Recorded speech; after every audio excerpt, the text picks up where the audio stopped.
तो ये एपिसोड की शुरुआत होते जैसी शैन की नींद खुलती है उसे रियलाइज होता है कि ओवन तो अपने आसपास कहीं भी नहीं दिख रहा, इसलिए उठते हुए कहती है कि भला ओवन कहाँ पे है। और फिर आगे सीधा अपने आप को चेंज करके आगे बढ़ के ओवन के डॉग्स को खाना खिलाने लग जाती है। और फिर तभी अपने आप से कहती है कि अभी मैं जिन कामों को कर रही हूँ ये सारे काम मुझे सही तो नहीं लग रहा, बट चलो ठीक है, कम से कम मुझे पहले से थोड़ा सा बेटर तो फील हो रहा है। और फिर जिसके पहले क्यों आगे कुछ और सोचे, अगले सेकेंड उसके रूम का गेट खुलता है और उसे ऐसा लगता है कि कहीं ओवन वापस तो उसके रूम में नहीं आ गया। देन फिर अगले सेकंड उसे दिखाई देता है कि हाँ ओवन ही वहाँ पे आ गया था, इसलिए वो उसे वेलकम भी कहती है। देन फिर तभी अगले सेकंड उसे दिखाई देता है कि ओवन के तो नहीं पता क्यों बट उसके पूरे फेस से ब्लड निकल रहा था, जैसे कि उसे चोट लगी हो। ये चीज़ को देख के तो बहुत ज़्यादा हैरान भी हो जाती है और वो उसे पूछती है कि ओवन भला तुम्हें सारी इंजरीज कैसे आ गई। वो उसे कहता है कि तुम इस बात को छोड़ो और मैंने तुम्हारे लिए केक लाया है तुम्हारे पसंद का, इसलिए तुम पहले इसको खाओ और तुम्हारे बारे में बाद में सोचना। वो कंफ्यूज होती हुई कहती कि वॉट, क्या वो नहीं मिले से मैं केक लाया है। बट ये सब तो ठीक है, बट ओवन को भला उसके फेस में इतने 10 स्कार्स कैसे लग गए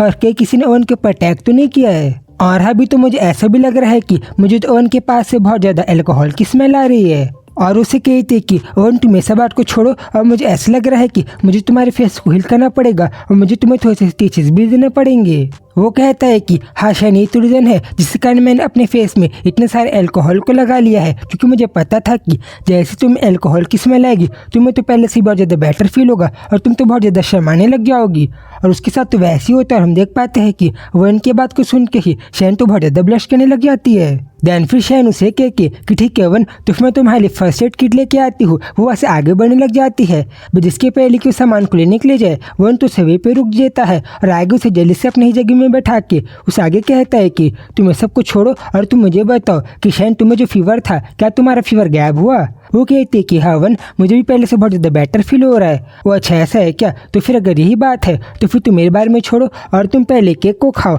और तब तक के लिए मैं अपने आप को थोड़ा सा वॉश करके आता हूँ। हाँ वन ठीक है मैं ऐसा कर लूँगी, बट मुझे शायद से पहले तुम्हारे फेस के वुंड को हिल कर लेना चाहिए। वो कहते हैं कि शैन जब तक एज लॉन्ग एज तुम यहाँ हो तुम्हें मेरे बारे में ज़्यादा चिंता करने की जरूरत नहीं है। और जब मुझे ऐसा लग रहा है कि तुम मेरे लिए इस केक को खाओगे मुझे तो ये बात को सुन के बहुत ज़्यादा बेटर फील हो रहा है। तभी शैन कहती है कि अभी ऐसा नहीं है कि मुझे ओवन के पास से जो अल्कोहल की स्मेल आ रही है वो मुझे नर्वस कर रही है, बट जो सारी बातें हैं कि ओवन इतनी सारी चीज़ों के बाद मेरे पास वापस आ गया है, मुझे चीज़ को देख के थोड़ा सा नर्वस फील हो रहा है। और फिर अगले सेकंड जब ओवन वहाँ से आगे बढ़ जाता है तब तो शैन ओवन के लाए हुए उस केक को उठाती है और जैसे ही उस केक को उठाती है उसे तो दिखाई देता है कि वो केक तो कुछ ज़्यादा ही प्यारा था। वो तो कहती भी कि वाह सेम ये केक तो कुछ ज़्यादा ही पिटी दिखाई दे रहा है और मुझे तो ऐसा लग रहा है कि अगर मैं इसको खाऊंगी तो भी ये चीज़ें बुरी होगी क्योंकि तो कुछ ज़्यादा ही प्यारा केक है। और वो तो अपने डॉग्स को भी समझाती है कि नहीं गाइस ये केक तुम्हारे लिए नहीं है। और देन वो अपने आप ही क्वेश्चन में पड़ जाती है कि भला जो वन को हुआ क्या है, क्योंकि मैं तो खुद समझ नहीं पा रही हूँ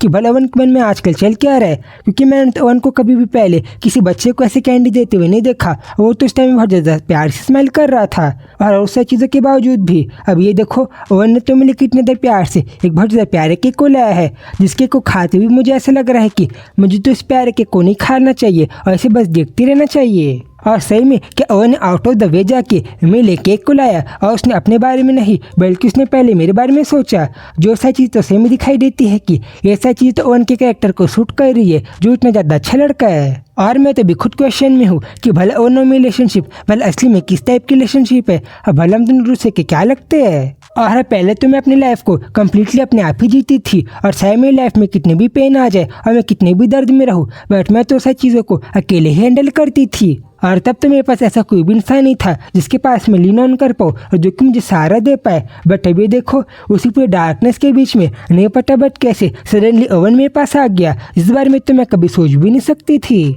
और अब तो ये देखो ओवन ने तो वापिस से नहीं पता बट कैसे वो तो हैन को अपना बॉडी का पार्ट देने के लिए रेडी भी हो गया है और अब ओवन मुझे अपने बॉडी के पार्ट को डोनेट करेगा। ये सारी चीज़ों को तो सोच के मैं शौक हो जाती हूँ और ऐसा चीज़ें तो नहीं पता क्यों बट मेरे दिल को छू गई है और मुझे तो ऐसा लगता है कि मैं अपने दिल के उतने पास चले गई हूँ जितना कि मैंने कभी सोचा भी नहीं था कि मैं अपने दिल के अंदर जा पाऊंगी। और इसलिए मैं तो भी चाहती हूँ कि वो मेरे पास ही रहे और वो हमेशा मेरे साइड में रहे। देन फिर जब इन्हीं बातों को सोच ही रही थी तभी अगले सेकंड वो कहती कि हाँ अब मुझे याद आया कि उस दिन तो पक्का कुछ चीज़ें चेंज हो गई थी जब मैं उनके लिए पानी में कूदी थी उसको बचाने के लिए। और हाँ, तब वैसा नहीं है कि मेरे पास तब कोई चॉइस थी, क्योंकि मुझे तो पहले कभी भी नहीं लगा था कि मैं अपनी लाइफ को डिसीजन को ले पाऊंगी। और पहले तो मुझे ये भी नहीं लगा था कि मैं इस पूरी चीज़ों को छोड़ के इस जगह से जाने के बारे में सोच ही पाऊंगी। बट अब देखो, अब मैं भला कितनी ज़्यादा अच्छे से रह पा रही हूँ। देन फिर तभी अगले सेकंड ओवन उसके पास है कि उसको फेस में टच करता है और आगे उसे कहता है कि शेंट, फिर अब मुझे ऐसा लग रहा है कि तुम्हारा जो फीवर था वो तो पूरी तरीके से चले गया है।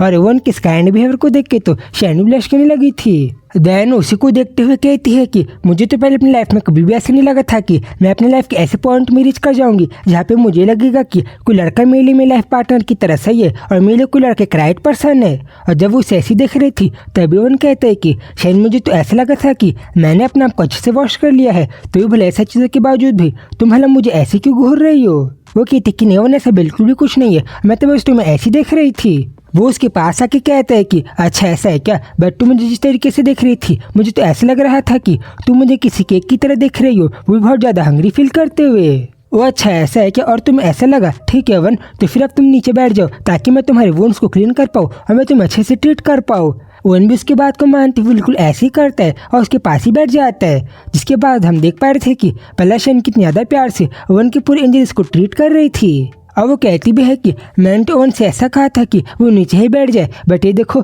उसने तो मेरी बात को मान के वो तो यहीं पे मेरे पास बैठ गया। और सही में आज तो ओवन ने मुझसे ऐसी कोई बात को नहीं कहा जिन बातों को सोच के मुझे थोड़ा सा अलग फील हो। और भला मैं तो खुद कंफ्यूज हूँ कि भला वर्क मन में भी चल क्या रहा है। तभी उनसे कहता है कि शायद मुझे तो नहीं पता, बट क्यों आज ऐसा लग रहा है तुम तो मुझे पहले से बहुत ज़्यादा ब्यूटीफुल और बहुत ज़्यादा प्यारी दिखाई दे रही हो। और भला नहीं पता क्यों, बट आज भला तुम बाकी दोनों से ज़्यादा ब्यूटीफुल क्यों लग रही हो। जिस बात पे तू भी शांत हो गई थी। और वो कहती कि ठीक है वन, तो मेरा तुम्हें ट्रीट करना हो गया है और अब तुम मुझे बताओ कि भला तुम्हें कैसे फील हो रहा है। और तभी तो उनके बात को सुन कुछ नहीं ज़्यादा ब्लश कर रही थी कि वो तो कहती भी है कि अभी तो मुझे ऐसा लग रहा है कि मैं तो ओवन के आई से आई कांटेक्ट भी नहीं कर पाऊंगी। और वो उसे कहती कि ठीक है वन, क्या मैं तुमसे पूछ सकती हूँ कि भला तुम्हें तुम्हारे बॉडी में इतनी ज़्यादा फेस में इंजरीज कैसे लग गई। अरे ऐसा कुछ भी नहीं है, और भला मेरे साथ कोई इतना बड़ा हादसा नहीं हुआ कि मुझे इंजरीज आ गई, इसलिए तुम इस बात को ऐसे देखा कर सकती हो। बट ठीक है, अब तुम ये सब बात को छोड़ और तुम मुझे ये बताओ कि भला तुम्हारे यूरी के साथ क्या बात हो रही थी। और आप तो तुम्हें डिसाइड कर ही लिया होगा ना कि तुम मुझे बता दोगे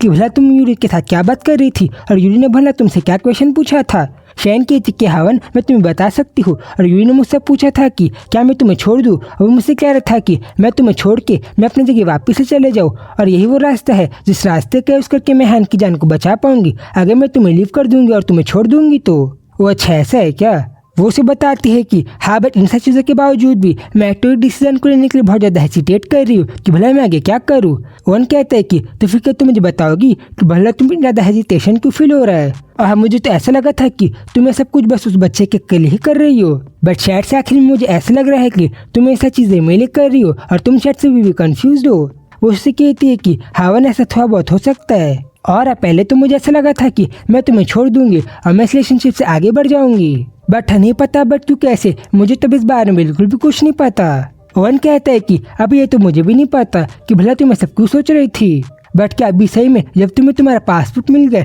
तो क्या तुम सिम बारे में सोच रही हो कि तुम यहाँ से आगे बढ़ जाओगी। जिस बात पे उसे कुछ कह ही रही थी तब अगले सेकंड वन कहता है कि तुम्हें पता है शेरिन, मुझे तो ऐसा कभी नहीं लगा था कि हम दोनों के बीच में कोई रिलेशनशिप है, और मुझे पता है कि तुम्हें भी शायद से पहले ऐसे लग रहा होगा कि मैं बस तुम्हें यूज़ कर रहा हूँ, मैं बस अपने सारे फीलिंग्स को तुम्हारे ऊपर थोप रहा हूँ और मैं तुम्हारे साथ बस ऐसे ही बहुत ज़्यादा प्यार से बिहेव कर रहा हूँ अपने मतलब के लिए। बट सही में अभी मैंने जब तुमसे कहा कि तुम मुझे बहुत ज़्यादा ब्यूटीफुल लग रही हो, मैंने वो सारी बात को पूरा अपने मन से कहा था और उस बात में तो मेरा कोई भी सेल्फ डिसीजन नहीं था। और जब ओवन शैन को ऐसे अपनी फीलिंग्स बता रहा था तभी शैन कहती है कि नहीं पता कि बट अभी मुझे ओवन को देख के ऐसा लग रहा है कि वो थोड़ा सा एंग्री फील कर रहा है, इससे नहीं पता बट क्यों अचानक से मेरा हाथ तो अपने आप ही ओवन के पास आगे बढ़ गया था, जिस बारे में तो मैं खुद भी नहीं जानती कि भला मैंने वैसा क्यों किया। और वो कहती है कि मुझे तो पहले ऐसा लगा था कि हमारे बीच में कोई भी रिलेशनशिप में नहीं है और मैं तो शायद से कभी भी तुम्हें गुड बाय बोलने के लिए प्रिपेयर्ड हो जाऊंगी और मैं तुम्हें गुड बाय कह ही दूंगी, बट नहीं पता क्यों बट अभी मुझे ऐसा लग रहा है कि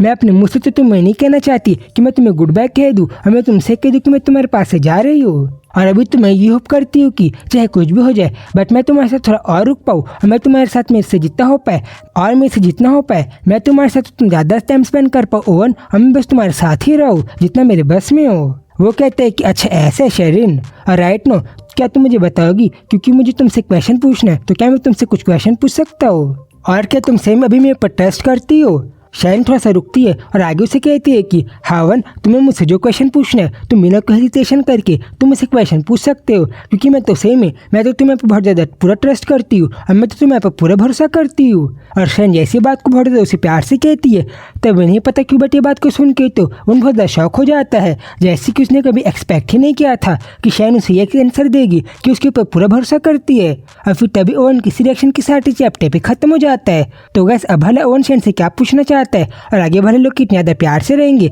इन सब चीज़ों को हम नेक्स्ट एपिसोड में देखेंगे। तो इसी वीडियो को बहुत ज़्यादा अच्छे से देखने के लिए आप लोग इस चैनल को सब्सक्राइब कर लेना। तो फिर जल्दी ही मिलूंगा उसी वीडियो में, तब तक के लिए बाय बाय।